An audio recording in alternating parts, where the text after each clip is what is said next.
The following two videos help you to position your business on the basis of marketing mix.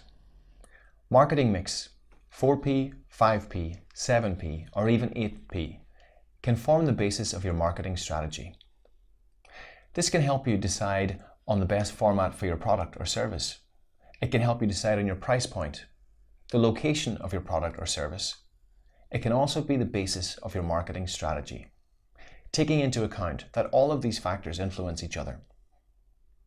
There's a lot of information on the following slides, so take your time, pause, rewind and rewatch, learn at your own speed.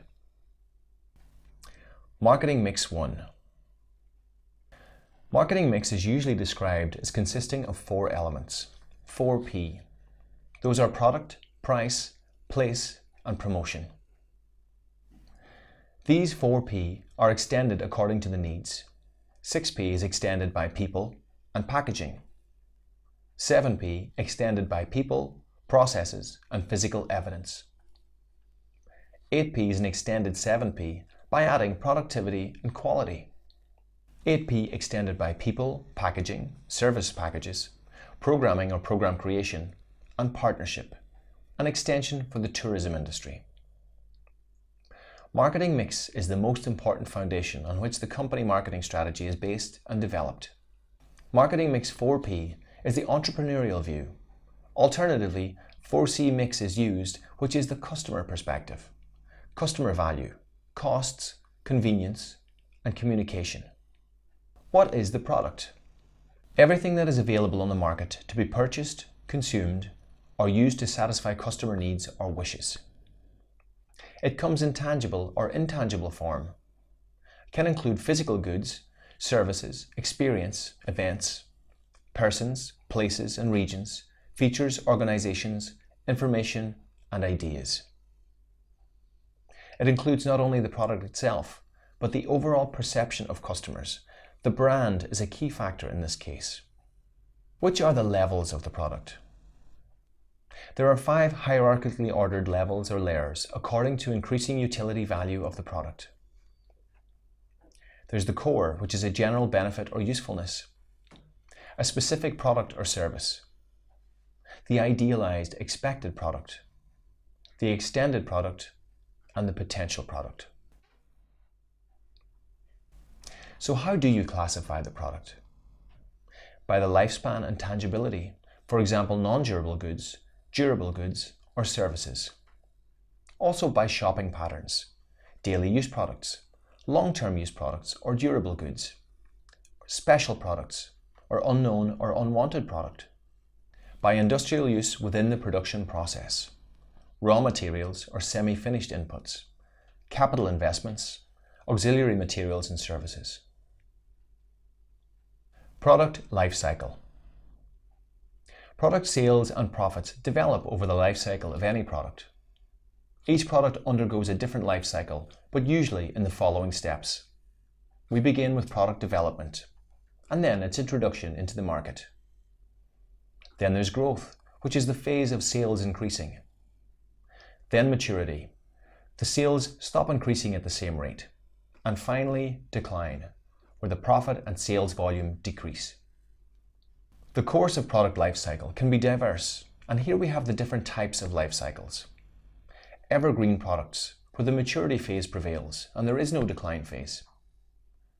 Products that go straight from the introduction to decline, where there's no growth or maturity phase. There's renewed products, the products that were reintroduced after the decline phase, or innovation. What are services and why are they different? This is an economic activity that satisfies certain needs, and the result is a desired effect, not a tangible product. The characteristics would be an inability to stockpile, indivisibility, intangibility, changeability, or the inability to be owned. Price and pricing policy. The monetary value of the goods and services, its volume, quantity, and quality. It is a money equivalent of the advantage of owning or using the product. It's based on price formation, a process of setting the price for which the company is willing to sell the product. There are different strategies for the pricing. There's consumer-based pricing, based on sales volume estimates in regard to the price level. There's basic principle, which is high price at high demand, low price at low demand. And cost-based pricing, which is the most frequent method of price formation. It's based on a calculation per item plus profit margin. There's also competition-based pricing, where the price is formed according to what the competition offers. Price influencing factors. We have internal and external factors. Internal factors like company goals, price policy organization, the marketing mix, and product differentiation. And here are some price influencing external factors, such as demand, competition, distribution, the economic conditions, and the legal requirements. Marketing mix 2. Distribution. This is the process of product distribution from the manufacturing place to the selling point. It's time and finance demanding. It can be complicated, but an efficient element of the marketing mix.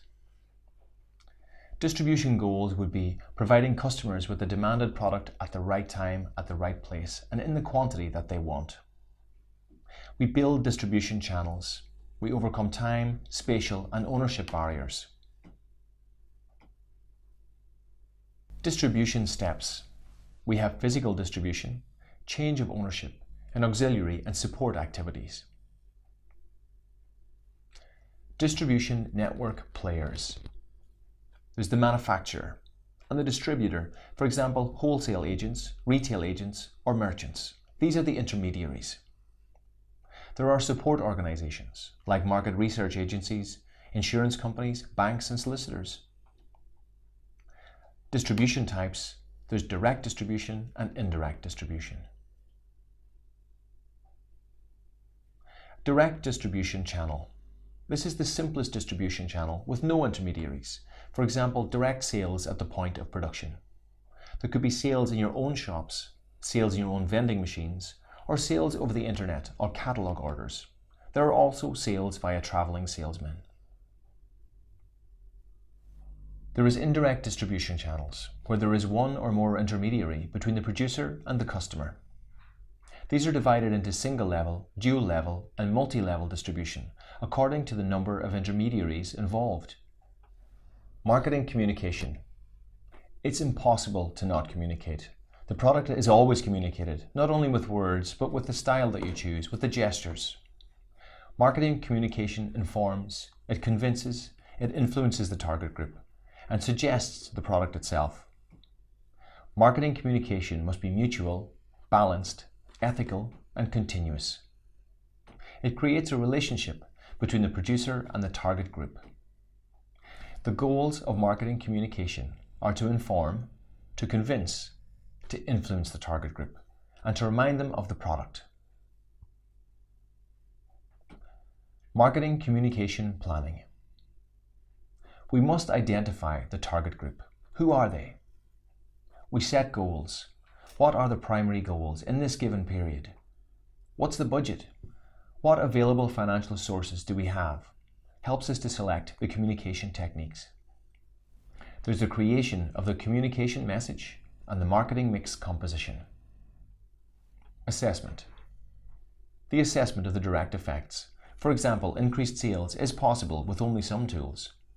And there's the assessment of indirect effects. Communication media, gathering and evaluating the media followers, the frequency of the interaction, the probability of the media impact, and the media image, for example. There's communication efficiency. Market pre-research at the message creation stage, market research after the product introduction, and the effect on the brand, on consumer attitudes, on the willingness to buy, or their behavior are all assessed. Communication mix. A whole array of tools are used for marketing communication. The combination of tools really depends on the consumer needs, their expectations, and the possibilities of the target group. We use the tools in a cooperative manner so that they work in synergy. Different tools have a different impact on different target groups. In this chart, you can see the effectiveness of the different marketing communication tools. On the next slides, we can see all the important communication tools, including their advantages and disadvantages. What is advertising? It's a paid form of impersonal communication with a clearly defined source. It's always a paid service, always making use of communication channels, brand, or product promotion. The main goals are to increase brand visibility and influence attitudes, to create and strengthen the brand image, to create and further develop the market position, especially with new products, with the goal of a sales increase, mostly as an auxiliary target to the other tools. There are specific forms like product placement, and there are many existing regulations to advertisement forms, contents, and placement. What is the sales promotion?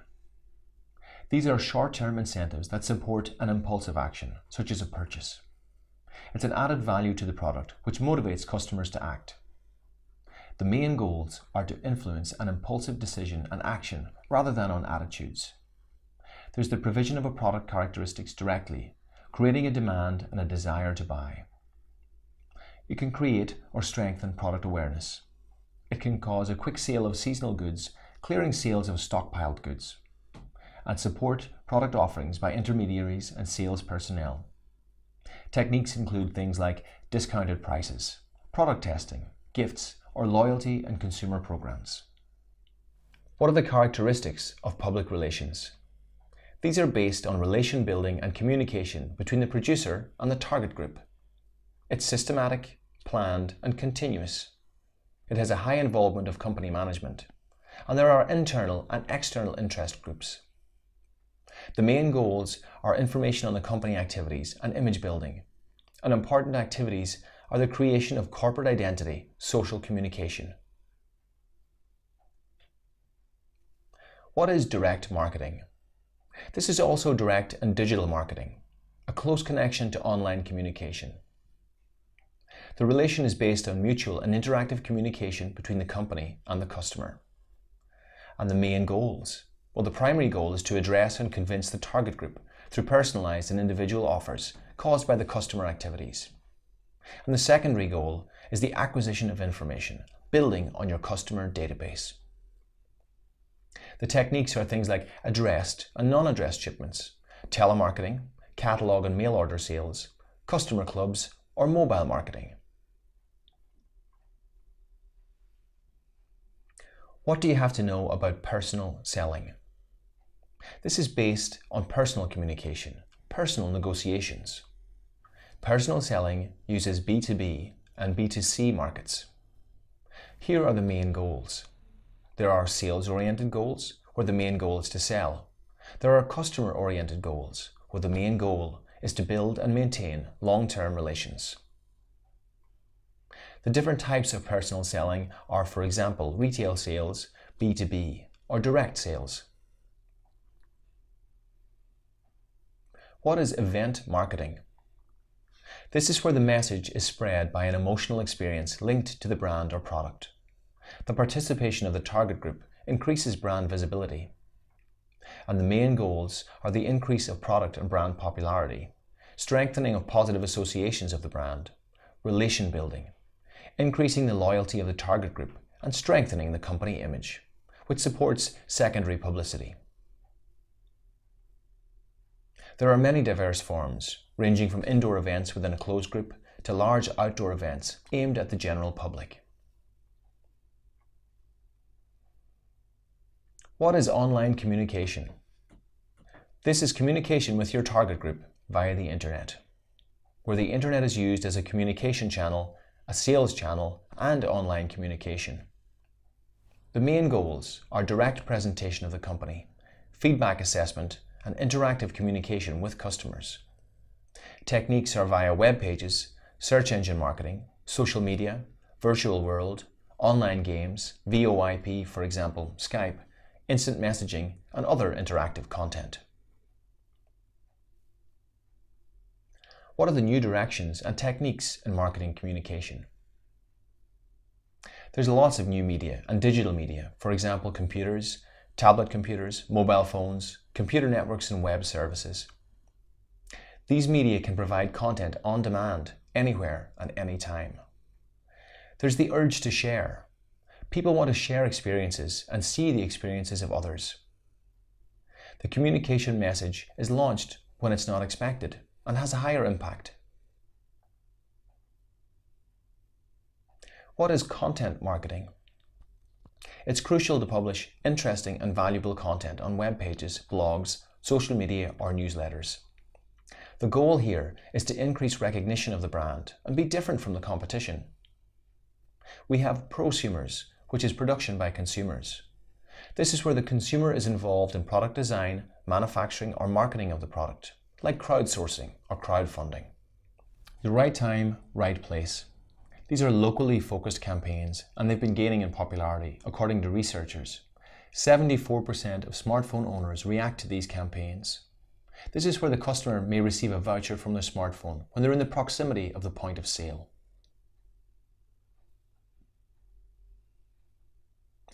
Why are emotions so important in marketing? This is the creation of an image of how the consumers want or do not want to feel, and these are linked to the brand. Emotions are heavily used in marketing. We have emotional marketing, sensual marketing, multisensory neuromarketing, and 5-sense marketing. Guerrilla marketing. This is an unconventional form of marketing that does not use traditional media or uses it in an innovative way. The goal is to reach maximum gain for minimal costs. The basic tactic is to hit unexpectedly, to focus on selected targets, and then withdraw. There are many types and forms: ambush marketing, astroturfing, buzz marketing, animal advertising, natural advertising, beam advertising, and street art, for example.